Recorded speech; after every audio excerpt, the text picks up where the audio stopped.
आप देख रहे हैं योर मनी। प्रतिभा गिरीश हमारे साथ बनी। अभी क्वेरीज को आंसर करने के लिए लेते हैं कुछ और क्वेश्चंस। और सवाल है दिनेश का, इन्होंने ईमेल के थ्रू भेजा है। 41 साल इनकी उम्र है, मंथली SIP है 15,000 पर मंथ की। 10 ईयर्स में कितना कॉर्पस होगा जानना चाहते हैं, और 10 ईयर्स के पर्सपेक्टिव से फंड चॉइसेस कैसी हैं। ICICI Pru large mid cap 4,000 per month, 3,000 per month है पराग पारिक फ्लेक्सी कैप में। HDFC मिड कैप में 2,000 per month, 2,000 per month DSP large cap में। कोटक ब्लू चिप में 2,000 पर मंथ, 1,000 ईच है कोटक ब्लू चिप में। तो क्या सजेशन के पोर्टफोलियो और इनके गोल पर? दीपाली जी, जैसे आपने कहा, आज अच्छे अच्छे पोर्टफोलियोज ही आ रहे हैं और काफी सारे वेल बैलेंस्ड भी पोर्टफोलियोज आ रहे हैं। ये एकदम आइडियल एसेट एलोकेशन है। 58% लार्ज कैप में है, 29% मिड कैप में है, 13% स्मॉल कैप में है। तो कैप मार्केट कैप वाइज भी कुछ उनको चेंज करने की जरूरत नहीं है। It's quite balanced. जैसे उन्होंने बताया कि उनका कॉर्पस कितना बनना चाहिए, तो वो बता रहे थे कि 10 इयर्स के लिए इन्वेस्ट करेंगे। 14,000 का SIP है आज की तारीख में। ये जो 14,000 10 इयर्स तक नॉर्मल SIP, मतलब वही अमाउंट का SIP करते रहेंगे तो 31 lakhs बन जाएगा। और यही चीज अगर वो 10% से स्टेप अप करेंगे, बिकॉज 10 इयर्स है तो आपको ज्यादा फर्क नहीं पड़ रहा, फिर भी 1.5 times बन रहा है। 45 lakhs, 45.76 lakhs to be precise बन जाएगा। तो हमारा तो यही हमेशा हम यही बताते हैं कि स्टेप अप करते रहिए। भले 10 इयर्स 12 इयर्स जितना भी कम समय है तो भी स्टेप अप करते रहिए। उसमें दो फायदा होता है, एक तो आपका कॉर्पस काफी बढ़ जाता है। वैसे 15 lakhs ज्यादा नहीं लगता, बट इट्स 50% मोर। और नंबर टू, आपका खर्चा नहीं बढ़ता। जैसे अगर आप स्टेप अप नहीं करोगे तो आपने तो टिक मार्क एक्टिविटी कर दिया कि हाँ हमारा SIP चालू है और अच्छे मार्केट कैप में भी है, बैलेंस्ड भी है। तो आप नहीं बढ़ाओगे तो आपका खर्चा बढ़ जाएगा, और कॉर्पस जितना भी बने वो खर्चे के हिसाब से बनना चाहिए। ओके। अच्छा, इन केस इन फ्यूचर अगर ये एलोकेशन बढ़ाना चाहें तो इन्हीं फंड्स में एक्सपोजर बढ़ाएं या कोई नई कैटेगरी भी ऐड हो सकती है प्रतिभा जी? ये उनका एक फ्लेक्सी कैप है, एक लार्ज कैप है, एक लार्ज एंड मिड कैप है, और एक blue chip that is also large cap fund.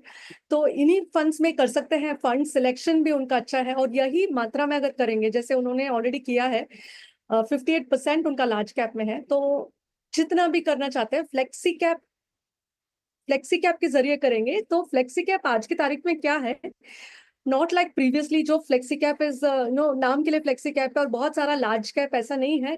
तो बहुत सारे फंड्स है फ्लेक्सी कैप में, तो फ्लेक्सी कैप चुन सकते हैं। एक तो PPFS है, अगर ऐड करना चाहे तो फ्लेक्सी कैप या मल्टी कैप, ये दोनों में से एक कैटेगरी चुन सकते हैं फॉर अ 10 ईयर पोर्टफोलियो। उनका बैलेंस भी बना रहेगा एंड उनका फंड सिलेक्शन तो अच्छा है ही। शिवम का सवाल लेते हैं अगला, बेंगलुरु से भेजा है इन्होंने। 30 साल इनकी उम्र है, मंथली SIP है 26,000 रुपये महीने की। 20 ईयर्स का इनका होराइजन है। 10% स्टेप अप भी ये करेंगे। यहाँ से कितना कॉर्पस होगा मानकर चले? अगर अभी इन्होंने पोर्टफोलियो क्रिएट किया है तो उस हिसाब से सलाह दीजिए 20 ईयर्स के हिसाब से। फंड्स के नेम बताऊँ तो पराग Parikh flexi cap 5,000 per month, 5,000 per month डाल रहे हैं निपॉन इंडिया मल्टी एसेट में, 5,000 है बंधन स्मॉल कैप में, सिमिलर अमाउंट SBI कॉन्ट्रा में, और कोटक मल्टी कैप में 1,000 है ये HDFC मिड कैप में। बताइए सजेशंस। देखिए, ये फंड सिलेक्शन अच्छे हैं, लेकिन जब हम स्मॉल कैप में डालते हैं तो हमें लगता है स्मॉल कैप का अगर हमारा ज्यादा मतलब प्योर स्मॉल कैप में हमने नहीं डाला तो हमारा market cap allocation as a portfolio ठीक रहेगा। लेकिन हमें ये ध्यान रखना है, जब आप मल्टी कैप में डालते हैं उसका भी एक हिस्सा स्मॉल कैप में डल जाता है।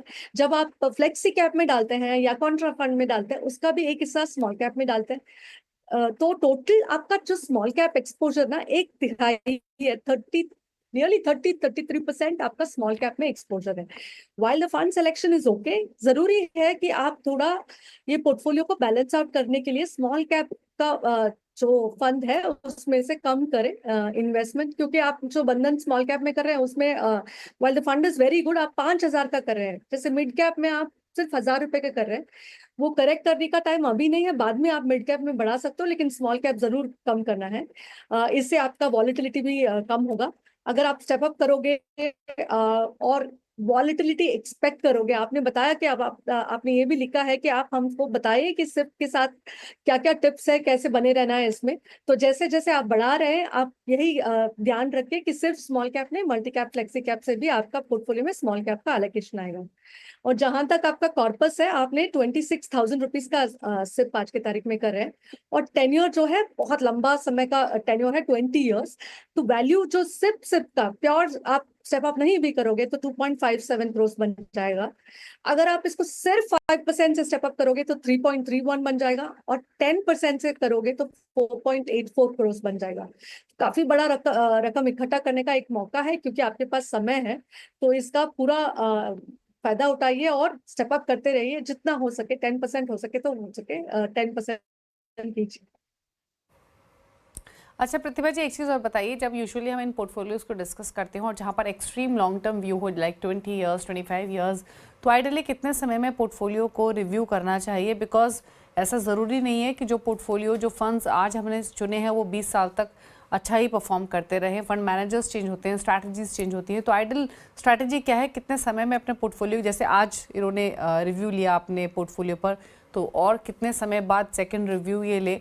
और दूसरी बात, जब कभी भी हम स्विच करने की सलाह या फंड डिप्लॉय करने की सलाह देते हैं, तो अगर एक फंड से हम एग्जिट कर रहे हैं, दूसरे फंड में एलोकेशन बढ़ा रहे हैं, जिससे एग्जिट कर रहे हैं, किस तरीके के चार्जेस रहते हैं, क्या सिनेरियो रहता है?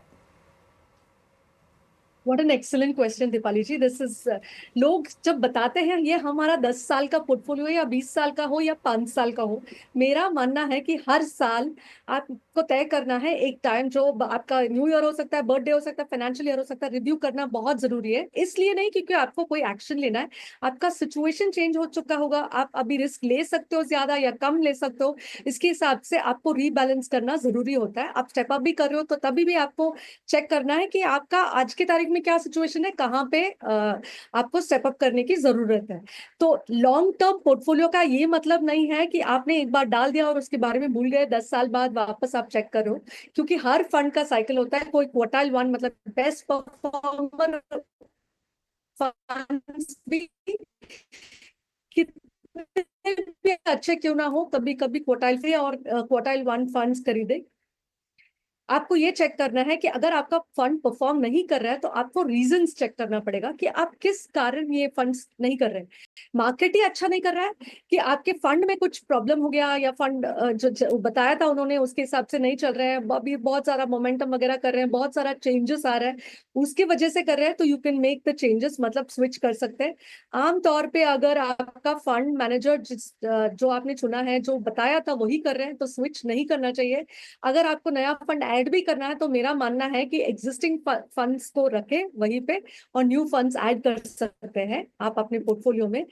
एक ही टाइम होता है कि वो परफॉर्मेंस, मार्केट बहुत अच्छा कर रहा है, वो कैटेगरी भी अच्छा कर रहा है, वो स्टाइल भी अच्छा कर रहा है, लेकिन सिर्फ आपका फंड नहीं कर रहा है, तो आप तहकीकात करें और फिर चेंज करें। जहां तक चार्जेस की बात है, एग्जिट लॉस तो लगेगा 1 ईयर के अंदर, होपफुली आप 1 ईयर के अंदर चेंज नहीं करोगे। और सबसे बड़ी बात है कि जब तक आप नहीं बेचोगे आपको टैक्स नहीं लगता। जिस टाइम पे आप बेचोगे 1.25 से ज्यादा आपको अगर कैपिटल गेन्स हुआ तो तुरंत आपको 12.5% का टैक्स भरना है। और ये ज्यादा शायद आपको लगता नहीं है, लेकिन बार बार अगर हम बेचेंगे, टैक्स भरेंगे, तो वो एक कंपाउंडिंग मशीन को हम डिस्टर्ब कर रहे हैं। तो डेफिनेटली टैक्टिकल नहीं करना चाहिए, लॉन्ग टर्म करें और रिव्यू करते रहे। As long as the fund is temporary blip है तो उस पर बने रहना चाहिए, और अगर आप स्टॉप भी कर रहे हैं तो नया फंड ऐड कीजिए, स्विच मत कीजिए। ओके, चलिए, तो ये रही सलाह आपके पोर्टफोलियो को लेकर, और कितने समय में रिव्यू करना चाहिए, क्या स्ट्रैटेजी होनी चाहिए, वो भी प्रतिभा जी ने समझाया। चलिए पूछ लेते हैं प्रतिभा जी के टॉप 4 फंड्स हमारे तमाम उन व्यूअर्स के लिए जो प्रतिभा जी की चॉइस के हिसाब से पोर्टफोलियो क्रिएट करना चाहते हैं। बताइए आपके टॉप 4 फंड्स। ये फंड्स जो मैंने चुने हैं, आपको अपने रिस्क एपेटाइट के हिसाब से इन्वेस्ट करना चाहिए। फ्लेक्सी कैप कैटेगरी में पराग पारिक फ्लेक्सी कैप फंड, और लार्ज कैप जो आज की तारीख में सब लोग बोल रहे हैं लार्ज कैप में इन्वेस्ट करो, Canara Robeco blue chip fund. Invest को कॉन्ट्रा फंड का भी बहुत अच्छा एक रिटर्न्स है, और रिस्क भी अच्छी तरह से मैनेज होता है। और जो थोड़ा कंजर्वेटिव है और उनको हाइब्रिड कैटेगरी में जाना है, White Oak multi asset is a good fund, जहां पे इक्विटी, डेट, गोल्ड, तीनों के बीच में बैलेंसिंग बहुत अच्छा हुआ है। तो दीज आर द 4 फंड्स, अपने रिस्क एपेटाइट के हिसाब से इन्वेस्ट करें। ओके, चलिए, तो ये रहे प्रतिभा जी के टॉप 4 फंड्स। शुक्रिया आपका सभी क्वेरीज को आंसर करने के साथ साथ अपने फंड्स बताने के लिए। इसी के साथ एक ब्रेक के उस पार आवाज समाचार। नमस्कार।